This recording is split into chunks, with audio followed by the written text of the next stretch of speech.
Hi class, this is Professor Harmony Kim. This week, let's think about karma in a little bit different angle. So, why do bad things happen to good people? So, we will think about Buddhism and the problem of evil in the context of karma. As I said just before, these are the subtopics you will study today. Why do bad things happen to good people? Are we deserving the cruelty or the grace? How does it relate to Buddhism and the problem of evil? Max Weber addressed that the Indian theory of karma is the most perfect solution to the problem of evil. It has been asked whether karma does or does not solve the problem of evil. Is it a true idea that good or ill befalls a person according to the good or evil of their deed? In its classic formulation, the problem of evil is pegged to belief in a God of very specific sort. How could a God who is supremely good and just allow the evil to happen? How could a God who moreover has good in his power to make it allow the evil happen? In Psalms 35, the wicked have power and flourish like a green bay tree. The just do not always fare so well. The problem of evil is a problem of proportion. The problem of evil is not simply that the world is full of suffering, but this suffering is undeserved or wildly out of all proportion with the moral qualities of the sufferer.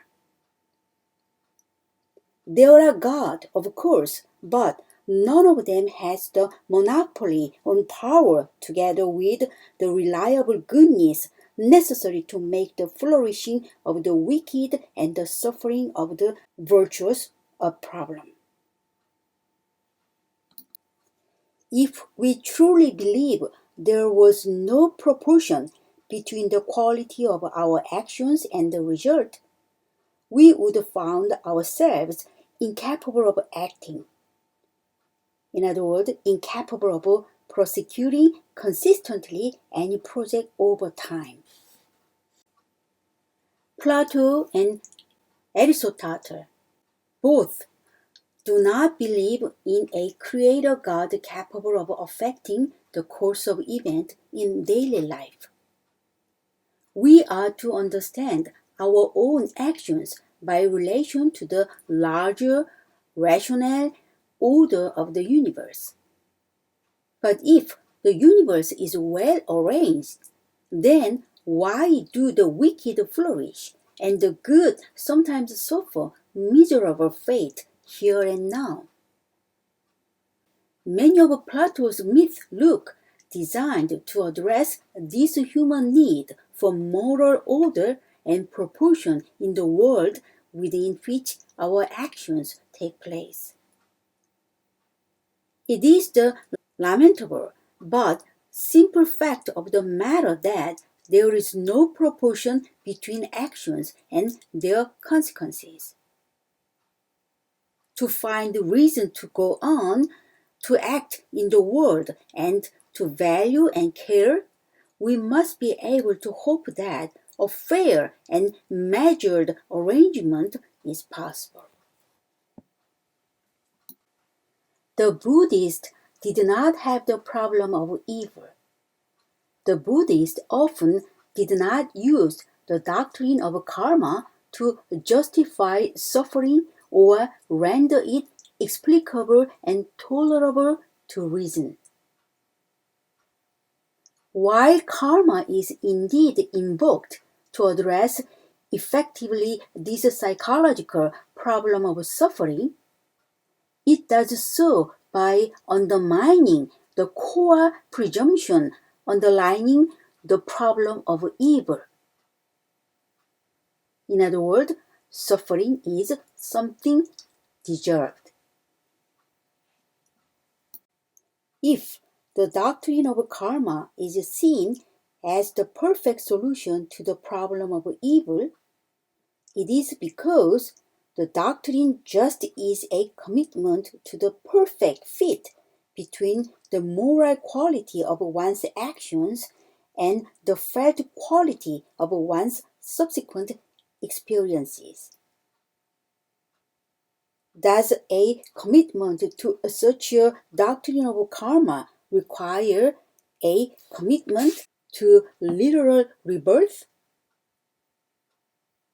One shared point in all such doctrines of karma is that there is no judge of actions standing above all of the manifold actions and results. There is no God or gods implement karmic result. So, there is no agent punishing or rewarding the actions of human beings. On the karma principle, no one blames and punishes you for stealing a sheep. Your sheep stealing itself gives rise to the suffering that befalls you somewhere down the road.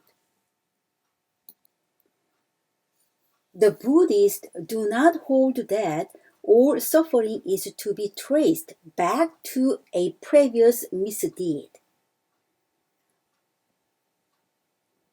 Let's look into Milinda Panha, which I introduced last week. Milinda Panha is a text from about the 1st century CE that purports to be a record of a lengthy encounter between the Greek king Milinda, who reigned in Bactria, today's Afghanistan, in the 2nd century BCE, and the Buddhist monk Nagasena. In Milinda Panha, the king interrogated Nagasena extensively on points of Buddhist thought, and the monk replied equally extensively, often by offering metaphor or similes that should indicate the correct, usually unanticipated ways of considering the matter under examinations. Often, the king offers objections or dilemmas which Nagasena must resolve or deserve, as in this passage from Milinda Panha. Buddha states that burning up all karma, it is constitutive of attaining enlightenment that all previous intentional acts have had their result, and no more such acts have set anything further in motion. This is what it means for the cycle of samsara to have ceased. Samsara is the endless fluctuation of good and evil fortune. The king asked, "How is it that the Buddha nevertheless suffered pain when someone dropped a stone on him and required medical attention for dysentery? If the Buddha suffered injury, pain, or illness, surely this must indicate that there was at that point some previous unexpiated bad actions of his own at the root of it." Upon the question, Nagarjuna replied this way, "Sire," he says, "not all that is experienced is rooted in karma. What is experienced, sire, arises from 8 material causes by reason of which many beings experience feelings. What are the 8? Some things that are experienced here, sire, arise originating in winds of the body, arise originating in bile, originating in phlegm, arise resulting from a union of the humors of the body, arise from a change of season, arise from the stress of circumstances, arise suddenly. Some things that are experienced here, sire, arise born of the maturing of karma. While every wicked deed is sure to result eventually in suffering of some kind for the perpetrator, not every episode of suffering can be traced back to some previous ill deed.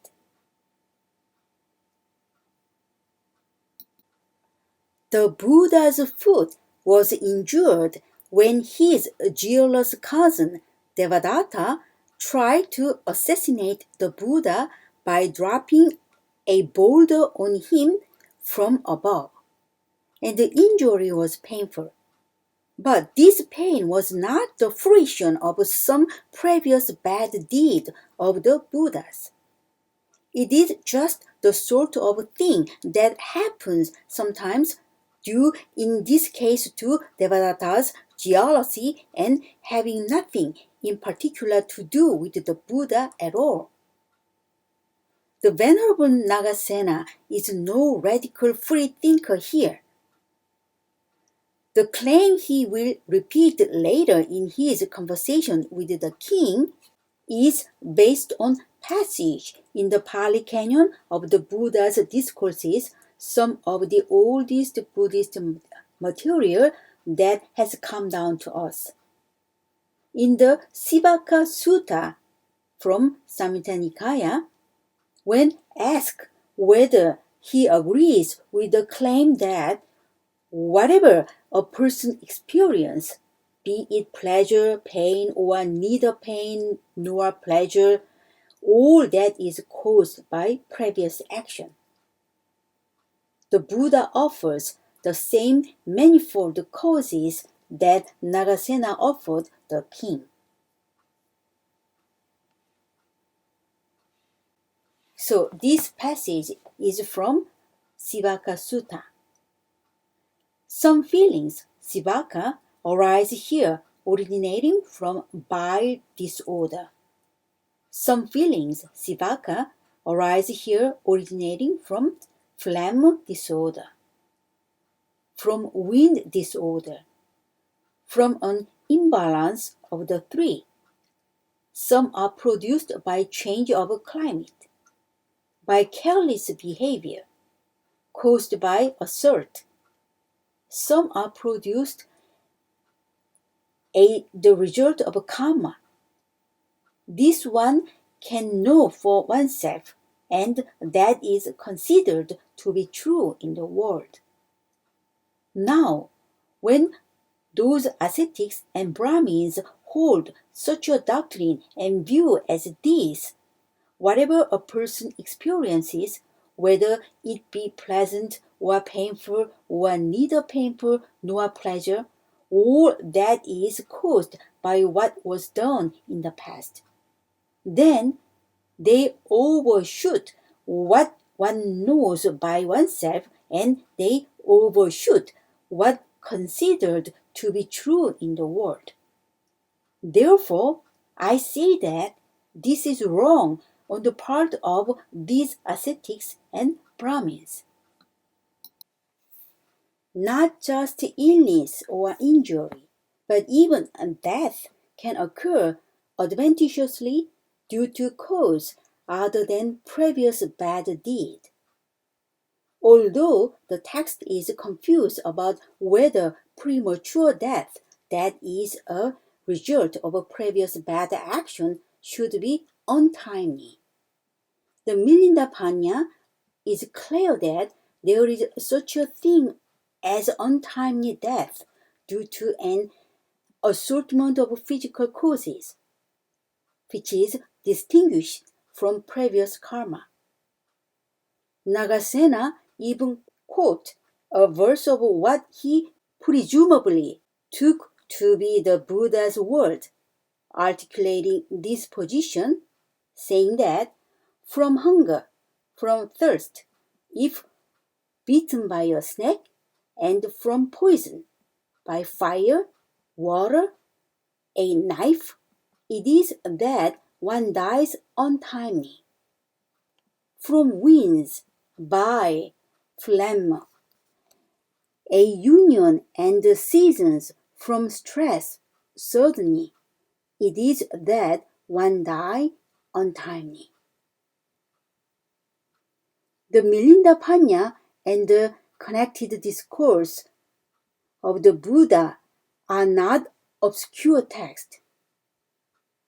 Given this, it seems odd that several scholars have supposed that doctrine of karma offers the perfect solution to the problem of evil, with one contemporary scholar citing that the karmic principle of justice as answering.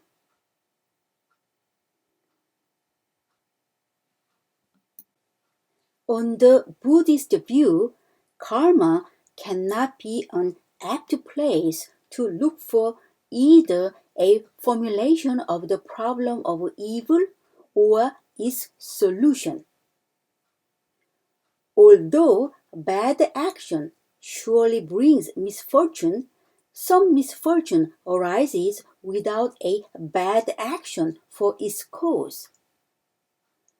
There may well be other causes of suffering, such as mundane, physical causes, not admitting of any further meaningful explanation.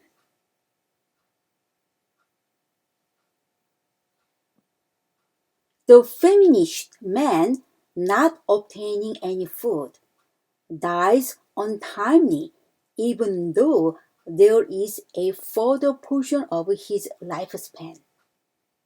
Not because he starved someone in a previous life, but simply because he could not get food in this one. The Buddhist will not insist that there must after all have been some vicious deed he committed in the past that is responsible for his current misery. Even supposing that you deserve it were a global answer to the problem of evil, it is not one the Buddhist view of karma is in position to offer. The Buddhists had a rather uneasy relationship with karma from the structural reason. Operating in a milieu in which denying that wicked deed result in misery for the evildoer was considered a free license to play transgression. The Buddha incorporates appeals to karma throughout his teachings. Causing misery brings misery on oneself. Causing happiness brings happiness. This recourse to the principle of karma persists through the next several centuries of development of Buddhist thought in India. Indeed, the denial of karma is often regarded as a wrong view, but it does not sit altogether comfortably within a Buddhist framework. The ethical reason is simply the first noble truth the ubiquity of suffering, which is simply to be understood. Understanding that suffering penetrates all of existence undermines the very distinction between deserved suffering and undeserved suffering, or indeed the notion that suffering is the sort of thing that is deserved. If we are concerned explain suffering in some way that should trace it back to a fault in someone's action, then we have failed to adopt the appropriate stance toward the basic fact of suffering, and thus to make the ethical transformation Buddhism advises. Quiz question. In Buddhist point of view, all that is experienced is rooted in karma. Is it true or false? Nagasena replied surprisingly that not all that is experienced is rooted in karma.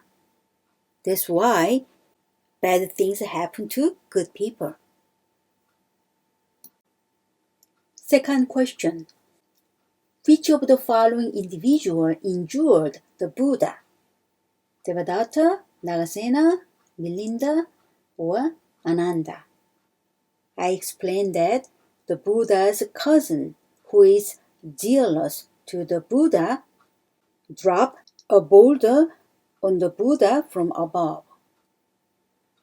And this pain was not the fruition of Buddha's previous bad deed. Therefore, not all that is experienced is rooted in karma.